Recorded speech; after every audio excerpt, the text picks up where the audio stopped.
Hey guys, welcome to another episode of Matt and Andrew Make a Podcast. You sound like a radio DJ, and I'm Andrew. I didn't try to do it that You time. did it a lot. I did it a lot. 50% ham. It was like Aldi ham. It wasn't like from a real deli. Yeah, it wasn't like, good quality. It was a little hammy. All right. Okay, so now I'm gonna feel like I'm repeating this because we started recording. I'll tell these people. We started recording, right? And then I said something that I realized, taken out of context, is offensive to people I care about. So I'm gonna send that directly to my mom. Not gonna do that. So we just started over, but I'm gonna repeat what I said, almost word for word, and feel like an actor. Let's see how good of an actor I would be. Hey Matthew, remember on the last episode when you were like talking about maybe, I believe we were talking about spouses. Yes. And in that episode... Terrible actor, by the way. Yeah, I know. In that episode, you said something about if somebody doesn't mention their spouse a lot, you just kind of assume they have a bad relationship. And we agree that doesn't always mean that. Or they don't like them, maybe. Whatever. Right. But if you don't like your spouse, you probably have a bad relationship. I think if you're around somebody a lot, and they're married, and they never reference their spouse, they probably don't have a great relationship with their spouse. Do you think the same to parents and their children? Yeah, I think that it's hard to not talk about your kids. Right. I think somebody... Now, you don't want to be that over-the-top annoying person that's constantly showing your coworkers pictures of your kids on your phone. Wait, that's annoying? But if they never reference their kid, like, even if it's like, had to take Sally to the doctor again yesterday, that's why I was like, if they don't ever even tell you anything about their kids, like if you find out like, after 3 years of working with them that they have kids, yeah, that's weird. It is I weird. Agree. That's everybody at Billingsley seem to keep their kids out of conversations, and I think a lot of them are great dads. I think it's just like, I don't want to be that guy. Yeah. And I mean, I'm not saying all of them. I don't fucking know what they're doing. Some of them are definitely pillheads that are probably like peeing on their kids while they're sleeping, but non-sexually, just like, hey, that'll teach you, like. Marking our territory. The kid thinks he's wet in the bed. Dad's just a drunk. He's just like, oh, I missed. How did I get piss on my ear? Like, this kid's like. Anyway, so I can hear a chair squeaking behind me. That then led me to wanting to tell you about people I've seen fight in public or in polite company. Like, let's say I'm over at your house and you and your wife are having a little disagreement. Mm-hmm. There is a, okay, we're going to talk about this later tone. There is we're going to keep it civil, but I'm mad at you. There's a lot of that. I know people that it's so funny to watch them, but they'll be like, let's say we're talking about who ordered the pizza for a show. This has not happened, but we'll say it's me and Brandy. And I go, hey, did you order the pizza yet? And she says, no. Then I go, oh, well, I guess if you're not qualified to call Luigi's, I'll do it for you since you're dumb. And then walk off. And then it's just like, is that how they joke? And they'll keep doing that for an hour after some little tiny thing set one over the edge. They'll just back and forth, just little weird digs, but they'll say it in a way that it almost seems playful, but you just look at their eyes and you go, oh. Oh, they hate each other right now. The second we leave, it's going to get wild. I used to hate that. It made me so uncomfortable. And ever since I started doing comedy, I'm like, there's not even a joke here, but I'm entertained. Right. Like, I'm just like, maybe something's coming to that one day. Yeah. So now I'll watch it. I think I'm the kind of person where if we have company over or if we're out someplace and my wife and I have a disagreement about something, which wildly, we really don't have. My wife and I really, really get along well. But we don't have tiffs too much. She might be mad at me all the time, and I just don't realize it. I don't know. I think that's my relationship, actually. I think Brandy's mad at me 70% of the time, but she's cool with it because it's like, that's what I chose. Yeah, she just got used to it. She's like, that's just how it is. But I feel like whenever if I feel myself getting heated about something, like I have to, I'll just go in the other room for a little bit. Yeah. I'll go to the room, find something to distract myself for a little bit, and then come back in. And then, because it is uncomfortable to be around people. Like, I hate that. We've been around people that they don't do it like you're talking about. Like, they just fight. Yeah, I can't. And it's just like, you just sit there quiet, and you're like, Yeah, you start yelling at each other, I gotta go pee. Like, should we leave? I don't ask, I just go. Like this, I mean, I don't want to disrupt y'all's domestic violence. I don't want to get in the way of this boxing match that's gonna happen. Right. I hate that. It is offensive to me when people are not courteous of the people around them. Yeah. Like, come on, like you've got to know this is uncomfortable for everybody else. But they'll do it so much that like you can tell they don't think that there's anything wrong with what they're doing. I've worked with a guy that you've been tattooed by that after he left here would live stream fights with his wife, or she did, I don't know. They would go on Facebook Live. That 100% I can believe that. That was the craziest shit. People would show me, they'd record it, they'd screen record on their phone. And people showed me so many clips of this that it became like a TV show to me. Yeah. And it was like, these Just are things waiting like, for the next episode. so like everybody that has a marriage that is working should be happy about it. Like just be like, hey, it's working. But I know so many people that are like, okay, we don't have that issue, we don't have this issue. And there's been little shit where I was like, man, okay, really little shit that I've had them and told Brandy about them immediately. And I felt like an asshole. I'm like, hey, that bothers me when you do that. I've always kind of been that way. It's like if it's really tiny, it's never getting acknowledged. If it's enough that it bugs me, we live together. I'm gonna let you know. Yeah. She took like several years to point out that I leave laundry in the floor. I'll just take a shower and just not put it in the hamper. And she thought it was like a thing that she just said it in front of some of our friends. We were just talking about different shit around the house. And she's like, well, he just like, I've gotten used to it, I guess, but he just kind of doesn't know where the hamper's at. He'll just take his clothes off and forget to put them in the hamper. And I was like, I literally never even noticed that I was doing that because I never saw clothes sitting on the floor outside of the time I was walking out of the shower because she would immediately go take care of it, which is really nice. Yeah. It's really sweet, but I would hate to build up resentment from something like that. And when she said it, I felt terrible. I clocked a whole year where none of my laundry was on the floor unless I was still in the bathroom the entire fucking year before I even brought up like, hey, I think I fixed it.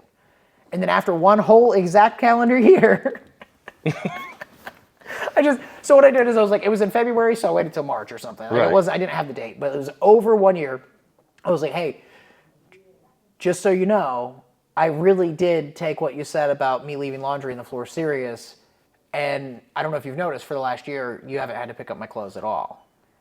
And she was like, oh, I didn't notice. I was like, I put in so much effort. And it's not that And much then effort. that night you left laundry on the floor. It was about 6 months later. But no, it was just funny, like, it didn't bother her that much, or she would have noticed. Yeah. It was just a casual conversation, but there's stuff like that. I go, now I am also so unaware of how I am as a person. Like we've talked about this a lot, I have to like analyze every little thing to make sure I'm not an asshole. I would have never known about that, but the second I found out it was a thing, I didn't want that to be an issue. Right. So I tried to fix it. Now that is the smallest example Yeah. of trying to keep a relationship working. That is tiny. But it's like, I think that's why we get along. On her side, once I find out it bothers her, I try to not do it, unless it's funny, and then I'll, Yeah. some things like, I'm going to scare the shit out of her at least once a week. But As you should. when you figure out something like that, you go, okay, so this means my wife is very nice. My wife is willing to look past some things she doesn't like. And also, that thing wasn't a big deal to her. That's why she said it in front of people, because she didn't think of it as serious. If it was something serious, she probably would have just told me. Yeah. And I never analyzed any of that shit. I never thought about it. And then ever since then, I'm like, okay, what are, like, other than, like, sometimes our sink is full of dishes, and that's both our fault, I can't think of anything around the house where I'm like, man, this fucking bitch. Like, but it's every now and then I'll be like, okay, I was gone all day. I come home, there's dishes. Now, rather than cleaning the dishes, I add to it. Because I'm like, well, if there's nothing in the sink, I'm not going to put something in the sink. I'm going to clean it. Like, if I use a coffee cup, I clean it out immediately. But if there's like 10, what's 11? And there's all these things around the house that I'm like, I wonder if those things bother her. But I'm not going to ask because that's too, like, I'm like, that's cool. I have one, and like I said, when we talked I think in the last episode, like my wife does watch our podcast, or at least listens to it.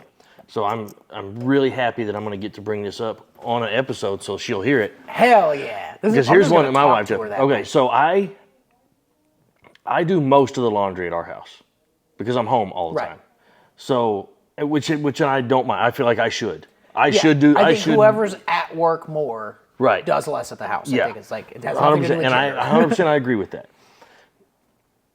When I'm putting my wife's clothes away after I've got them out of the dryer, and all of her socks are wrong side out, irritates. Like, turn your socks right side out before you put them in the dirty clothes. What the fuck? And my wife, You can't. When When you take she- them off, they just you flip them back.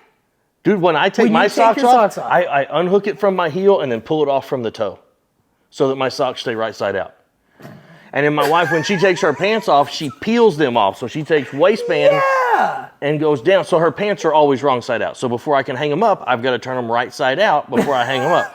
And I'm just like, why? Everything never thought about that. everything my wife owns is wrong side out when it comes out of the dryer. As And it I'm like, should be. no. How the fuck? You can tell that you don't put laundry away. I do put laundry No, away. you don't. Yes, Otherwise, I it would do. irritate you. I do. Ask Brandy. Here's how I put laundry away. I don't fold shit. I put stuff on hangers. I don't think pairing up socks makes any sense. If they're all the same brand, they go in the bucket. I don't pair my socks up. I put them in there inside out. I'll fucking adjust that when I put them on. Doesn't even make a difference to me. That thinking about socks at home, wrong side out in a drawer, gives me anxiety. I'll, And here's the other deal. Like, okay, so for People the most, think I'm like, fucking OCD. I got like these socks. Yeah. Like, I don't know, like fucking some Reebok socks that I got from Ross one day. I was on the road. raw socks. But they're all colored. You know, they have different colored stitching I don't on think them. that's how we're supposed to say it anymore. They all have different They're- colored stitching They're on them. socks of black. I think is how you say it. But like, so they're like in the package, there were some that had green stitching on, there's some that have gray, there's some that have like a lighter colored gray, there's some that have, like there's all these different colored Then you stitching. pair them. Those, I can't put them on. They're the exact same sock other than that color. I can't wear one that's got Yeah, green no, same. stitching and one that's got, Yeah, you pair them. but I just put them in the drawer, all right side out.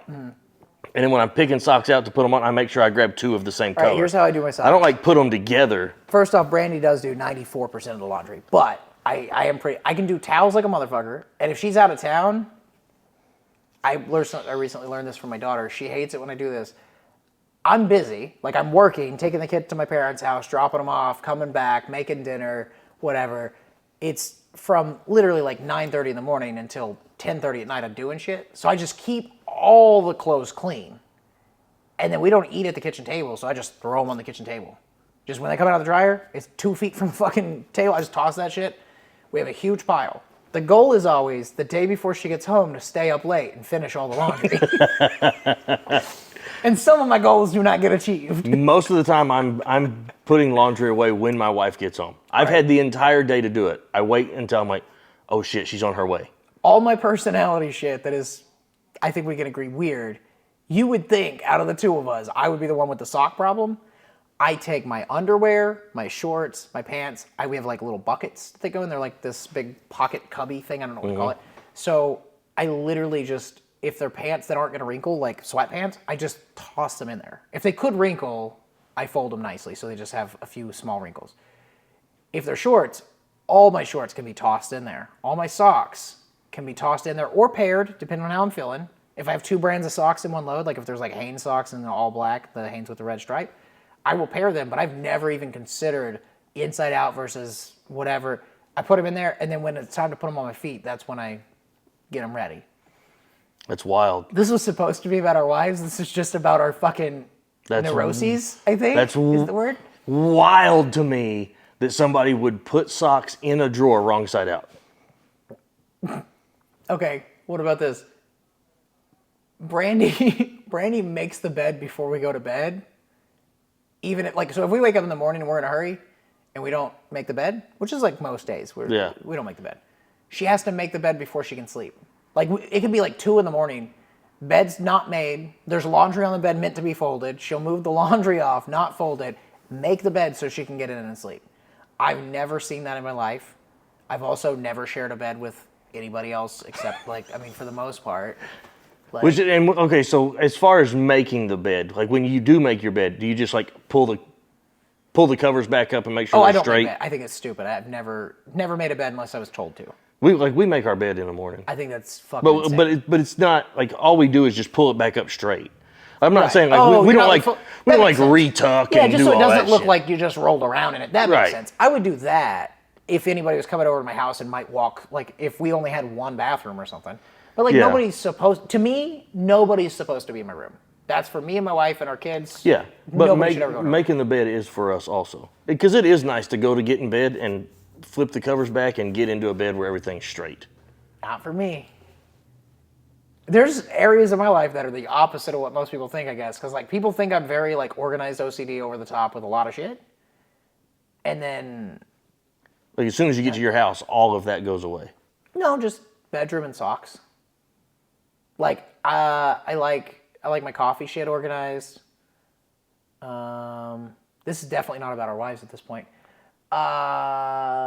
What's something you think I would have at the house that you'd be like, that seems like an Andrew thing to like, this goes back in I think everything should go in its place, but my nightstand's a disaster. Like, but Yeah. I have a fucking duffel bag that I like it to be where I can see it because it's beautiful. Like, it's just a nice bag. So What the fuck? such a good looking bag. A bag. I have a duffel bag that I like to look at. Like, if I can. Brandy reorganized our room to where there's like this huge thing that our TV's on top of it, and a lot of our stuff goes in these cubbies. It's kind Right. of like a shelf, but it's not a I shelf. get it. Yeah. And then we had another one that goes next to it. So there's a step down. It's about this tall. Mm-hmm. I designated that step down spot as, hey, we're just going to put my bag there. And I don't like stuff on top of my bag because I like to be able to see it. That's like an OCD weird thing. But that's because it's beautiful. I need to see this bag. You've seen it. It's just my regular duffel bag that I take places. It's just nice looking. Like, it makes me feel good to look at it. I don't know that I paid attention You to it. don't, because you're not gay. Like, it's not. It's just I'll send you a picture and you'll be like, oh yeah, it's just a fucking bag. Like, it's not insane. It's just Like what about this bag is so just appealing nice. to you? Same thing. It's the same as watches. It Is just it like a looks weird nice. brand? Is it like some No, kind I of mean it's a brand, but it's just a leather bag with like a gray pattern on it and a nice strap and good stitching and good handles, good zipper. The zipper It sounds like a quality bag. but It doesn't sound like something I would like make sure it's a focal point. Well, it's like because it ends up in the corner of our room a lot because I take it when I'm going somewhere for 2 nights, I just throw shit in this bag. It's just always there. So once it became a staple of our room, that's the only part of our room I care how it looks because that's for me. I'm looking at that. Otherwise, that's Brandy's house. Like, that's not, like, the kitchen's not mine. The living room's kind of like she did a great job on it and I love it, but it's not like, it's not for me. I don't spend much time there. Okay, so coffee wise, are y'all like a Keurig house? No, Like we where have you a French put- press. Just like it's the most basic way to make coffee, but you have a kettle, you put the coffee grounds in it, you pour the coffee in it, you let it sit for like 5 minutes, and then you push it down, and then you pour it out. So the filter's on top, it pushes the grains through the water, or grounds through the water. Gotcha. But it's a good way to make coffee. It makes good coffee, but it's a very primitive, like basic way to make coffee. No Keurig, there's no coffee machine in my kitchen. Gotcha. Or if it is, it's like tucked under a counter with the 4,000 phone chargers. Dude, we got this corner. This has just turned into our houses. Yeah. We have this corner cabinet that I bet legitimately has 600 fucking chargers in it. And I still buy chargers because it's too much work to like go through there. Yeah. It's so crazy. Okay. You got a junk drawer? Everybody's got a junk drawer like in their 6. house. Yeah. We got a kitchen junk drawer and a hall junk drawer. And then we have like, my nightstand's 2 junk drawers basically. Yeah. In my I guess we nightstand- do have it, but our junk for our we have a kitchen junk drawer, but in the hall we have a hall closet that's just like a base. There's a junk shelf. It's just got a bunch of random shit stacked in there. That's cool. Yeah, we have like kind of above the junk drawer is the Scentsy drawer. It's completely filled with wax.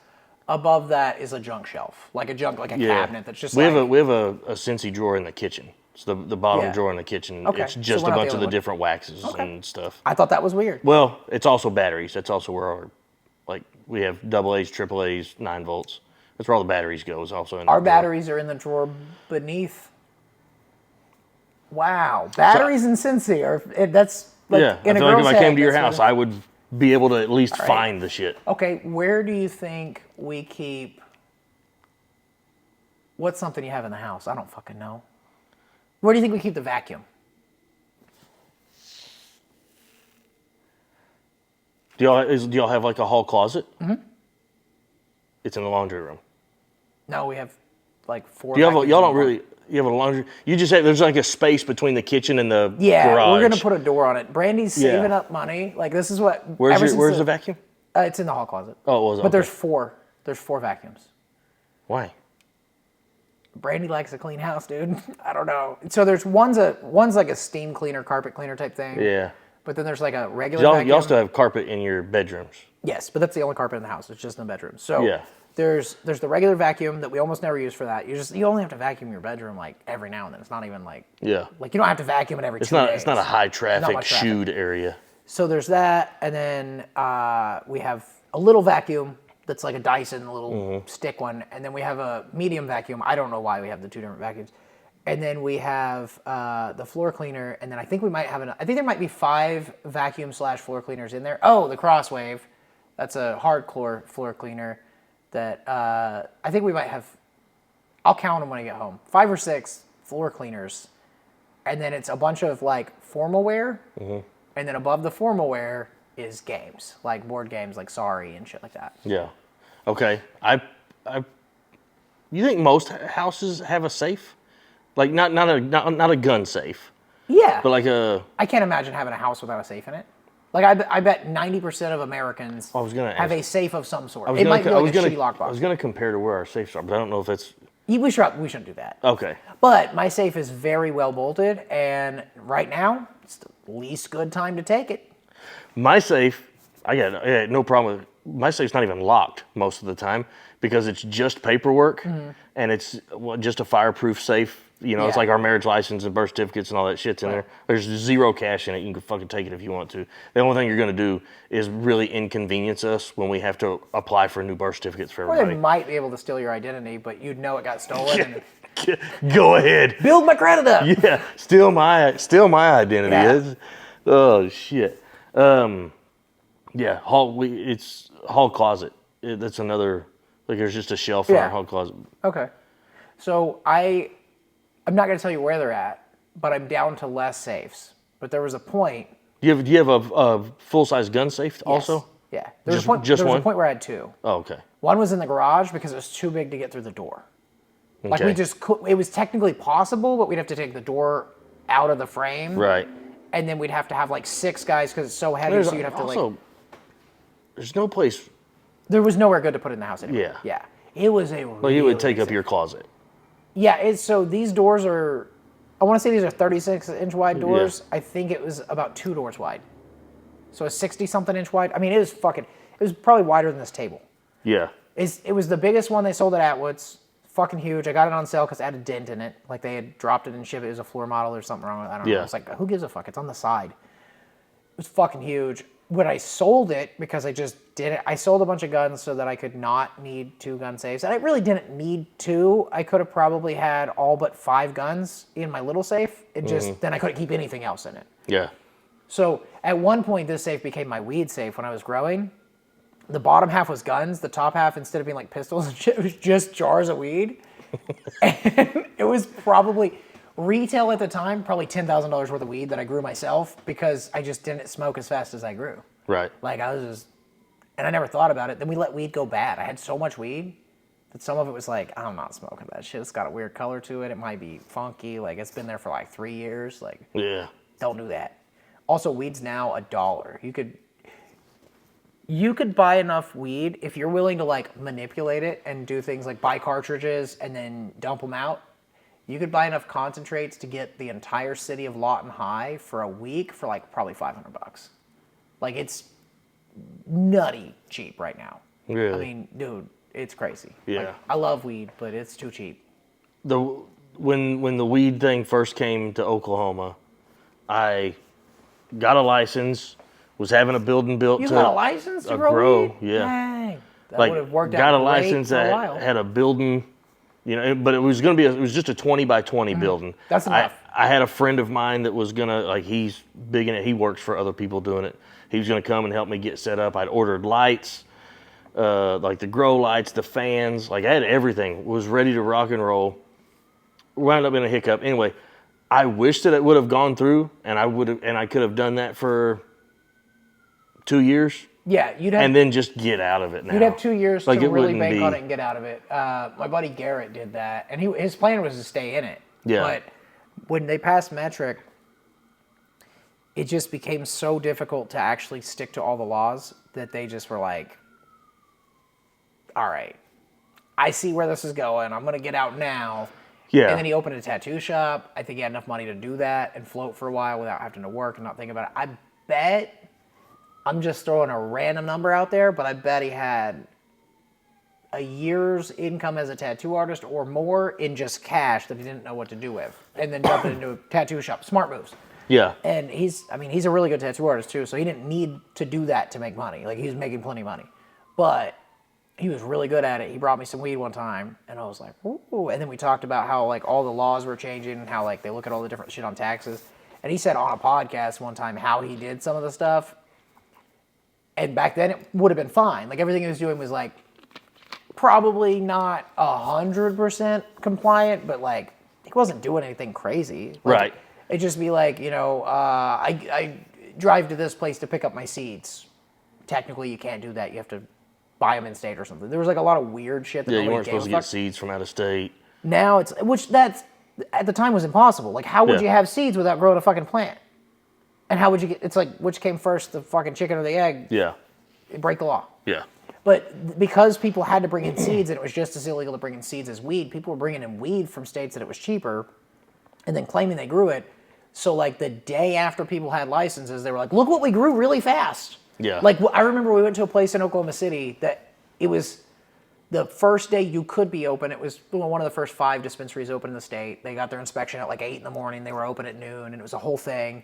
We drove by to see the line. I was like, dude, I got to check this out. So we went in. They had fucking 20 strains of weed. I was like, how'd y'all get all this? And they go, we just grow really fast.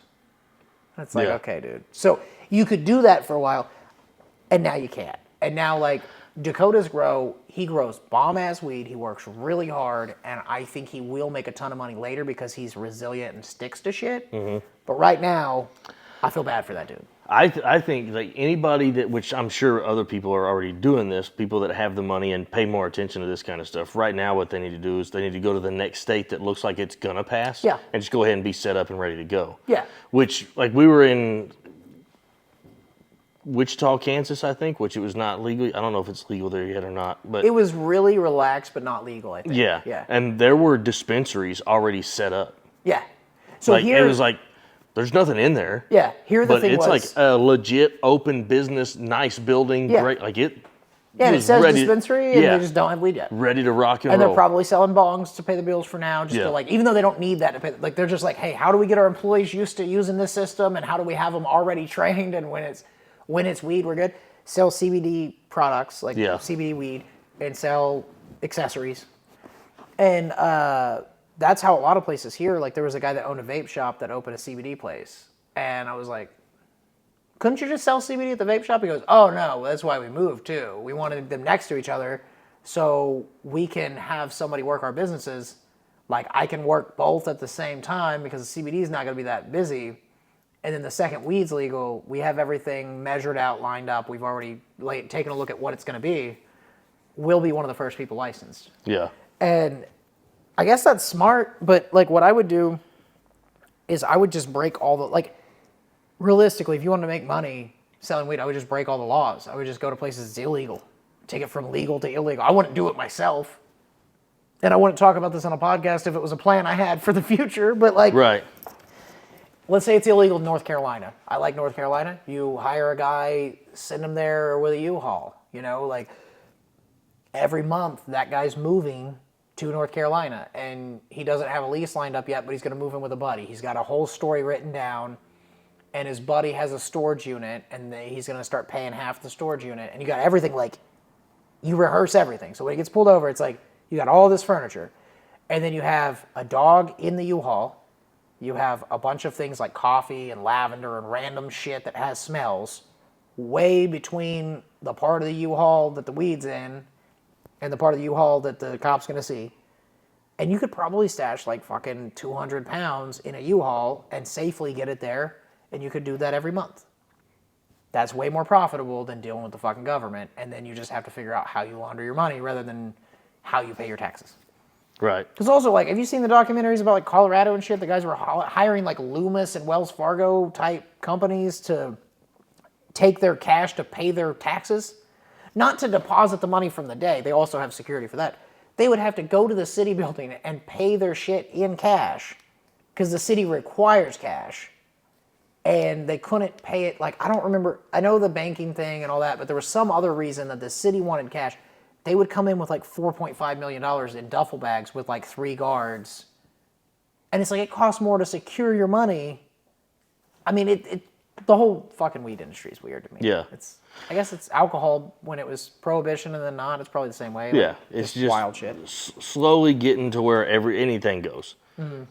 But you got these, right now you got the city and municipal governments that are like, hey, if we just keep these restrictions up, we're going to make more money on it. Right. That's all it's about. Yeah, everything's about money. So we're at like 30 minutes. Do you want to call this a day? And then you want to, like, before we go eat, you want to actually do a wife episode, and we'll make plans right now so they know. Because this is accountability. They'll know. Yeah. On the wife episode, we could tell how we met our wives, Okay.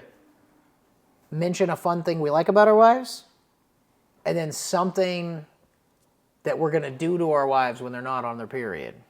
Wink, wink. I'm joking, not that one. I think everybody already knows the answer to that one. What, make her a nice meal and tell her she's pretty? No, I do that when she's on her period. That's probably smart. I've been doing it backwards the whole time. No wonder she's mad all the time. All right, well, this has been Matt and Andrew Make a Podcast. I'm Andrew.